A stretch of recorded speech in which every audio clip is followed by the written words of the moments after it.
Kentucky is in town.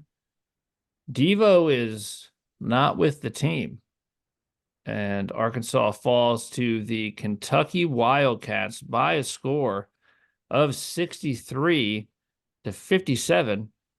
This is Arkansas Basketball Recap. I'm Daniel Price. That's Jacob Price. Let me just start by saying that uh, Devo being not with the team, whatever that means, and there was no more information given than that. I did hear Muss talk about it, and he would say nothing more than that. He said we released a statement. That's what it is. I don't have anything else to say about it.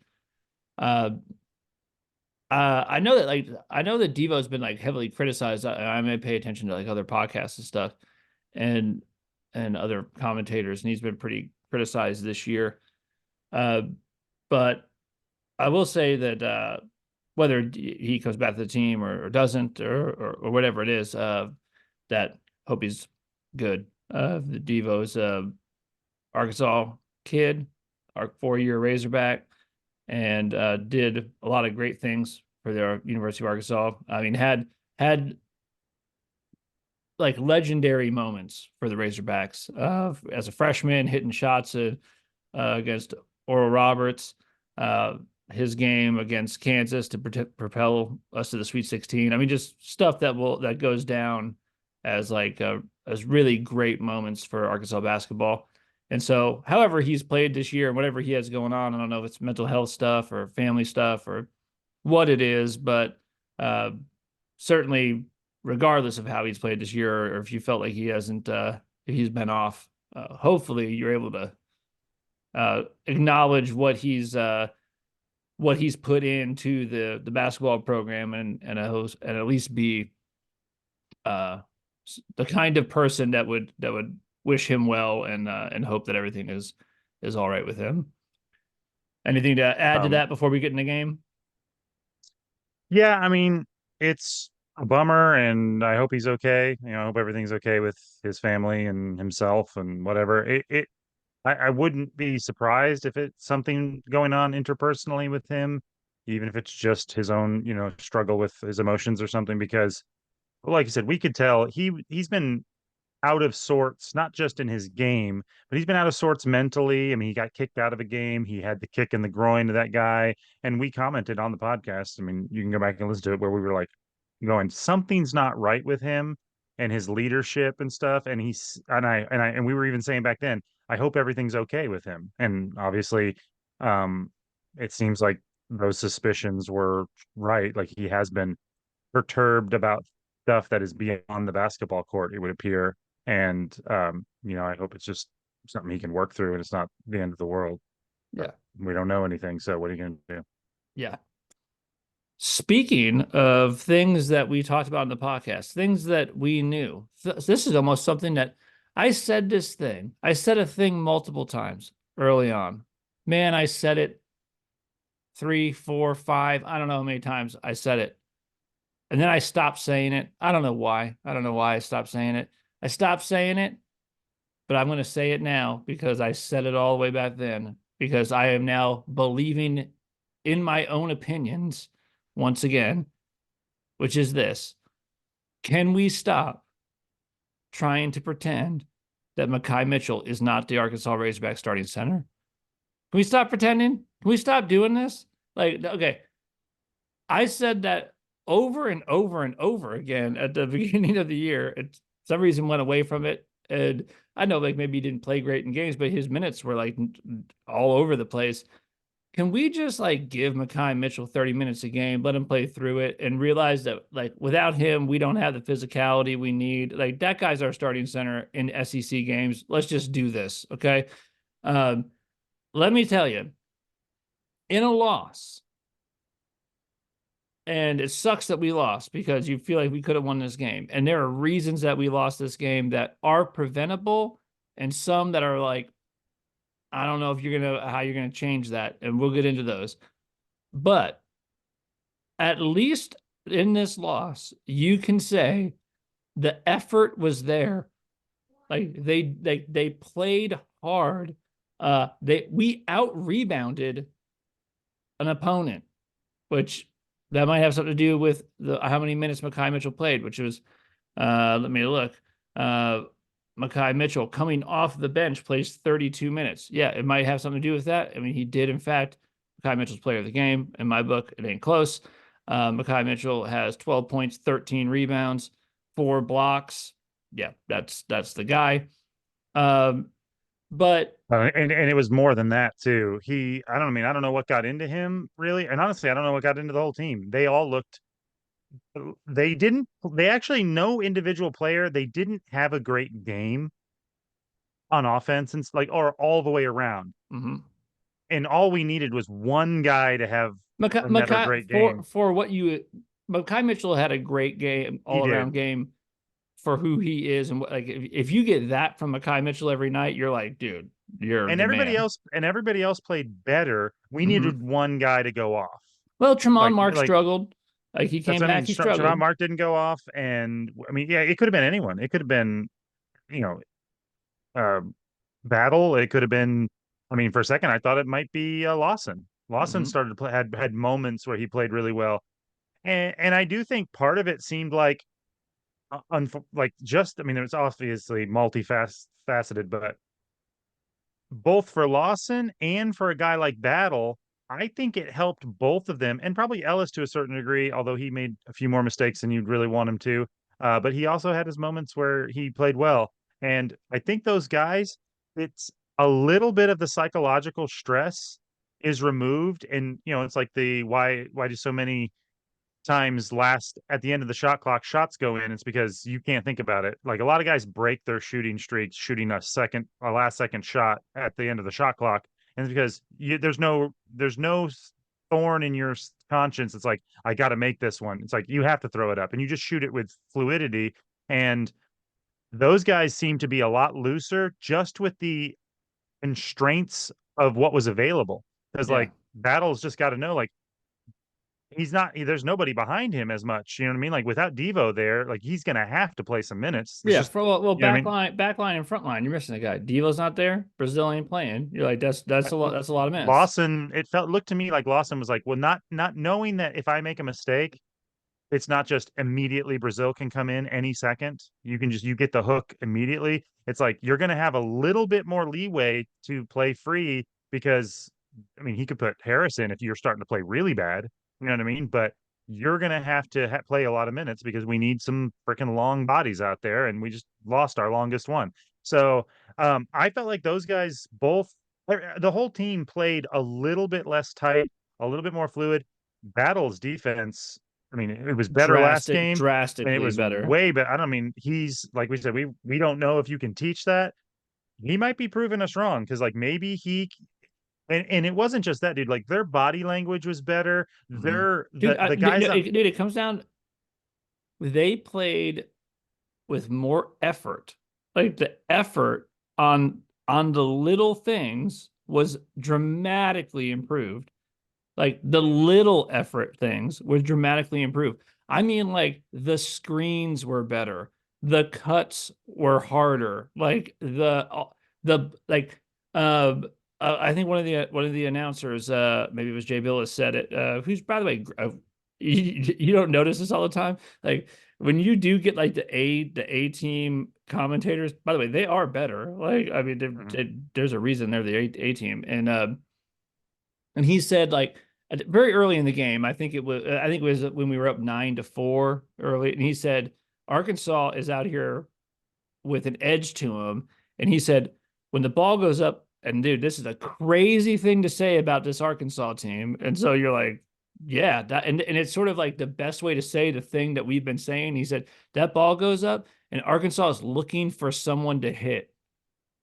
Mhm. And I'm like, yes, that's what I'm talking about. Like the shot goes up and you're looking for a body. Like you're like, I'm about to hit somebody because that's how you get rebounds. And the fact that even someone would say that about this team shows dramatic improvement in effort. Because that's all we've been talking about, the physicality and the effort. That's what playing physical means. It doesn't mean being bigger and stronger than everyone. It means that ball goes up. I'm looking for your body. Yeah, I mean it really is unfortunate that they didn't win this game because I mean it was there for the taking as far as they had a good start. I mean, they were playing inspired basketball at the beginning. Kentucky helped them a little bit by obviously missing some shots that they could have made. Although, I mean, like I said, that's what happens when that can be attributed partially to Arkansas because you got Kentucky completely out of their game. They were completely playing the way we've been playing for the last 10 games, which is We were just going. every shot seemed like it was labored. Nothing was fluid with them. And even better, then Kentucky got their feet underneath them, came back, tied the game, and instead of just being completely deflated, and even though, like I said, that we really weren't playing that well on offense, and they still managed to. I thought there was a good chance that they would lose that game by 15 points, and I know even though they did end up losing it by almost 10, it that was all in the last 50 seconds. You know what I mean? Mhm. Like that was a 2 to 4 point game all the way down to the wire. And they could have let go of the rope, especially with as many times as like I said, we just had opportunities that we didn't play. We made some mistakes with those live ball turnovers, and we missed a couple of shots that were very makeable, although we took a lot of tough shots too. And really the whole game came down to in the final 70 seconds Kentucky hit a couple shots. They hit a Well, couple shots and we didn't. I think it's this. So we did not play well offensively. We just didn't. Like, I mean, like the field goal percentage, like we didn't shoot the ball well or anything like that. But like Didn't score enough points. we didn't score enough points. But we If you fought. if you told me that our end score and didn't tell me Kentucky's end score, I'd say we lost by 30. Right. Yeah. So like the thing that's good about it is that you're like, man, they fought. Now the thing you obviously you wish you would have won because then you feel like you have a better chance for it to like carry Build. over, you know. Mm-hmm. But still, hopefully Musk can. And Musk was actually pretty pleased as you can be in a loss in the post game, which I watched a little bit of. And he was pleased with the effort. He still said that we're not very good on offense right now. Like we're still struggling, but like all these other things were really good. And some of the things that were good were we moved the ball better, way better in this game. We didn't make the shot. Like I mean, sometimes you move the ball, you don't make the shot, and that's the way it goes. But the ball movement was better. Um, we struck the right balance of blocking shots and just going vertical and contesting at the rim. We didn't try to block everything. And you noticed a lot of these guys like they just contested sometimes where they just got long and made guys miss, which is better because you're not like having guys run. We weren't running out of position to do that as much. Like the guy was coming in and the defender that was there just got up and you got some long dudes in there, and like that is really good. Um, the At the end of the day, what really hurt us, and what's still the big question mark is like our guard play, like particularly point guard play. We just don't have that quite figured out yet. We have it's that that's a big part of it. I don't want to bag on Ellis or anything like that, but like we don't know who the point guard is. We don't is it Ellis? Should it be Blocker? Are you gonna Tremont Mark do it? That's not good because you want him off the ball. And the other thing Really is did that it did hurt us too because it would have been different if Mark was having a really good game, but when we were trying to scrape back that 2 to 4 point lead at the end in the final 3.5 minutes, we needed a point guard that could probe a little and get Mark a better not necessarily he doesn't need a better look, but just not an ISO all the way from half court yeah, where you know what I mean, where he's like moving and when he catches the ball already and the defense is already on their toes. And yeah, instead we got Mark putting his head down, getting hit by three defenders, throwing up wild shots that he's capable of making, but he didn't get that many. Even his quality of good look, which is like a fadeaway jump shot, he was getting like bump, two guys in his face, throw it up, yeah. and we really could have used. I even wish at that point, like even though Ellis was turning the ball over too much with lazy passes, but it would have been great to have somebody to bring the ball and at least get the defense moving before Mark catches it so that he could get a little bit maybe of that, because the defense was so set up down there in the paint Yeah. for him, waiting for him. Yeah. So So, I mean, if you want to know why we lost, I think it's, I mean, obviously we just scored enough points, but part of that is that our point guard play still isn't what it needs to be. And I don't know exactly what the answer is to that. I think that Muss is going to probably keep tinkering with that. Um, I would like him to just kind of, roll with some of this rotation. Let guys play through some stuff. I think we're at that stage. I'd like to see Mitchell just settle on Mitchell, man, and Lawson. And I don't think didn't sound like Brazil's going to be back real soon. So that's not encouraging, but whatever. I think that you can roll this rotation out. Maybe that gives these guys some confidence. Let them play through some stuff. The other thing is that like the live ball turnovers just killed us in this game. I mean, like, and they were. what did they have? Did they have 10 points off of live ball turnovers? I don't know what the number. Well, I don't have that number, but um, and it's weird because it doesn't seem like. I mean, we've had games. We had 13 turnovers. Like that's not like an insane amount, but they were all No. bad. Yeah, all turnovers are not created the same. No, like they were bad turnovers and preventable turnovers. It's like turnovers that you don't like. You're like, dude, that's like that the pass that's like way too lollipop and way too slow that gets picked off and goes the other way for a dunk. Like those are the kind, and we had several of that kind of those kind of turnovers, and that really hurt us. That maybe maybe you can clean some of that up. Like we're gonna tinker around some of that. I'm sure Muss is going to do that, but I look, you're 10-10. Okay, like that's your record. You've got 11 games left. Like, okay, I mean, All I we gotta guess, do, all we gotta do, all we gotta do is win all of them. I mean, yeah, I mean, are you gonna maybe you got to go win 10 out of the next 11 games, and you're probably hot enough at that point that they'll let you in. Are we gonna do that? No, we're not. We're not gonna do that. Because nobody's gonna do that in the SEC. Not one single SEC team is going to win 10 out of their next 11 games. Not one of them. No, Georgia. I think wasn't Georgia or somebody on like an 11 game winning streak. Not in Not conference. not in the SEC. They weren't. No, no, Yeah. no, no. They had like one like that was that. I think that was like 2 weeks ago when they had won 3 games or something like that. Yeah. But So yeah, like when I say you can build on this, I'm not saying. I mean, I don't think we're going to the tournament. I don't think that's happening. You'd have to win you have to get hot and start playing a lot better, and then somehow run through the SEC tournament. And that's I'll root for that. But but yeah, I mean, there's not. I mean, but there's a couple I of still scenarios but I where still you could, but it's yeah, but I still want to see the team get better. I want to see them be better. Like I'm not one of those guys. Like if this team can build on this and start to like the cohesiveness was better, the body language was better, the effort was better, the physicality was better. And you know what? If they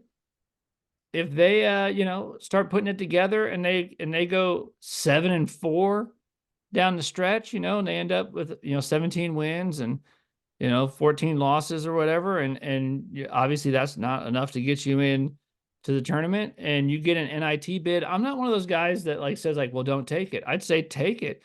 And let's go do that. And if you're playing way better down the stretch, like, am I opposed to Muss hanging the first ever NIT championship banner in Bud Walton Arena? No, I'm not opposed to it. Like, let's go do it. Like, I think yeah, I'm definitely. I mean, there's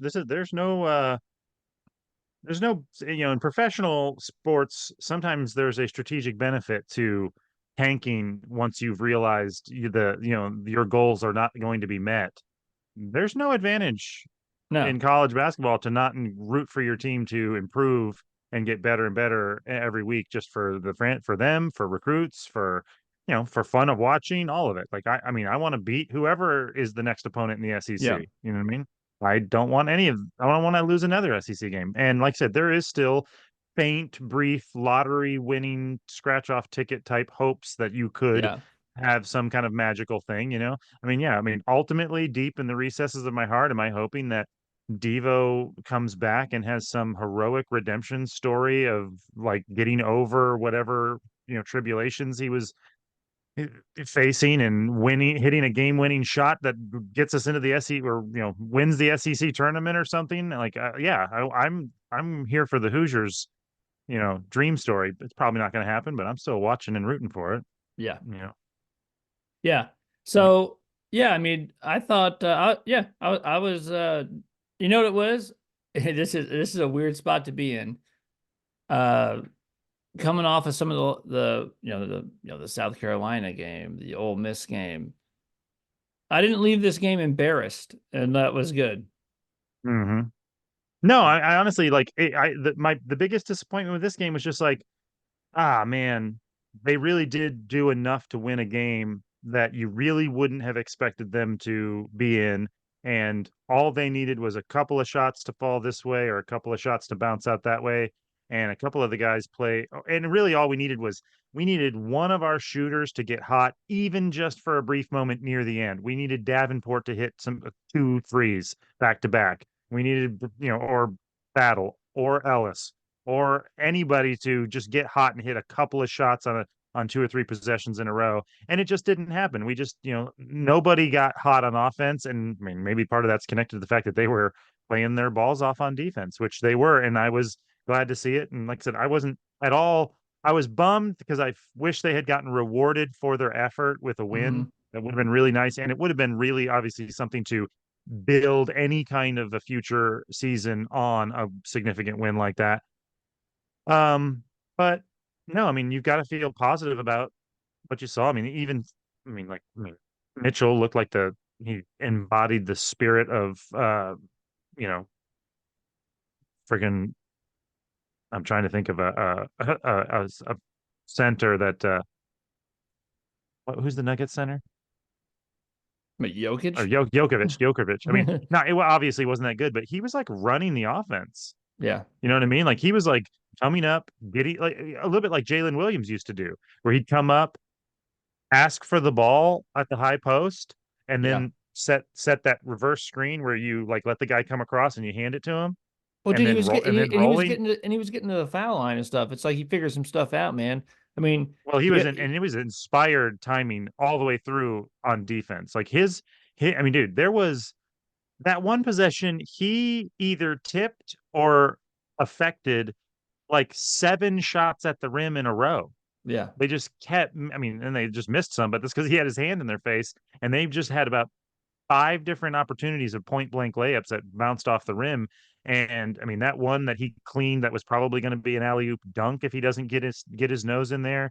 That one that he timed perfectly where that guy was fading out of bounds. He really had inspired, um, timing. There was one time where I can't remember what was the scenario where he missed somebody, I think, on defense that ended up in like a three or something. I can't remember exactly what the circumstance was, but when they showed the replay, it was like, oh yeah, he probably should have he did yeah, switch or something. yeah. But But no, he played but great. also the 13 rebounds. I mean, like for a team that, dude, we out rebounded somebody. Like, I mean, and I a was gonna team say, I with bet if big I guys. don't know, but I bet if you run down those rebounds, everybody has a lot more rebounds than they did last game. Yeah. Well, let's see. Yeah. So Mitchell has 13. Mark has 8. Battle has 5 rebounds. Ellis has 3 rebounds. Lawson has 7 rebounds. Graham 2 rebounds. Yeah, I mean, so That's way better. Like it's way even better. like you said with Battle getting five rebounds. I mean, Yeah, that it was exactly what we have been asking for. Everything was picked up. They were all crashing the boards. They're playing more physical defense. Everything clicked except for they just couldn't get anything going on offense, yeah. and maybe sort of credit, Ducky. Well, They and they that's played the some good defense. well, that's the thing is that one of the things is like I know we can shoot better than that. I mean, Mark was 5 of 17. You know, like Mhm. he had 11 points. But we know he can shoot better than that. Like, and so hopefully Muss is able to say like that's it. Like, see how close like we are right there, and they can believe it and do it. And Yeah, we'll see. We do have like, I don't want to say like it's easy because it's not. But we could win. We have two games that we could win next week potentially. We're gonna play Missouri and Georgia, and Missouri's not very good. Georgia's pretty good, like, uh, but those are games where you're like, hey, I don't know, you if you could pocket those two, you know, you could be coming off a good week next week and have something to work with. Yep. Let's hope for it. Yep, and we'll see about Brazil. It did not sound. Yeah, I must did say this. He did. They asked him, how close was Brazil, and he said not close at all today. Hmm. Well, I don't honestly, it sounds counterintuitive, but I don't know. I mean, it may not hurt you that much. Yeah, It's possible that just solidifying Lawson and Mitchell and Graham. Those are your Mitchell those are your and like forwards. just making those guys know that like they're going to get at least 20 minutes or something like that a piece, and not have to worry about getting like it might just free them up to Well, here's your minutes. solidify. Your minutes breakdown is, um, so yeah, Mark led the way with 38 minutes. But Ellis played 32 minutes. Battle played 34 minutes. Mitchell played 32 minutes. Lawson plays 25 minutes. Graham plays 18 minutes. That's probably more if he doesn't get in foul trouble. He probably plays Mhm. somewhere more around like 22 to 25 if he wasn't in foul trouble early. Davenport plays 13 minutes. Blocker gets 6. Pinion gets 2. So The only thing I would have said though, I'm not, I have to go back and watch it again. I felt like Blocker maybe could have used a few more minutes, but yeah. all the rest of that seemed perfectly appropriate based on the way they were playing. I mean, Graham even like I feel like 20 minutes for him is good coming in, Mhm. resting one of those guys. And Yeah, if he he gets if started Graham. I would like to see. I mean, we'll see what happens. I mean, I'm always wrong with what Moss ends up doing in lineups and stuff. I'm always off. But I'm rolling out that same starting lineup, except for I'm starting Mitchell instead of Graham. Like I'm gonna start, and maybe you can't do that because you think that. But Mitchell and Lawson were out there some together. Is yeah, quite a bit. Yeah. So I don't know if he doesn't want to do that or not. But I think I would. Um, And maybe just roll with it. That's fine. But I don't know. I would start Mitchell and Lawson. If you don't want to start them together, I would actually start Mitchell and Graham then and bring Lawson off the bench. But then, start Mark and Battle and Ellis, I think. I do think Yeah, that I mean, Ellis played 32 minutes. Um, and I actually liked that he was letting him play through some stuff. I think that's good. Um, 32 minutes could Ellis play 25 minutes and give 7 of those minutes over to Blocker and get Blocker up around 12, 13 minutes. I think that would probably be good. But yeah. I mean, like I said, I think Graham is one of those players where it's like 20 minutes is about the right amount unless he gets hot. And mm, if he starts, getting his flow going, then keep him out there a little bit longer. But that seems I feel like that breakdown and definitely on tonight it was just about right. Like you said, I agree that maybe Ellis could have taken a few less, maybe give Blocker those because I felt like Blocker was playing pretty well, honestly. yeah. I had to go back and look. Maybe I missed some mistakes he made. But, No, I thought he played good defense and I mean he was he gets to the basket well. So well, all right, man. all Well, right. Well, everybody listen to this while you watch your playoff football and yeah, you know, we'll be back to see what happens next week. recap Missouri. All right, bro. We'll see you. Yeah.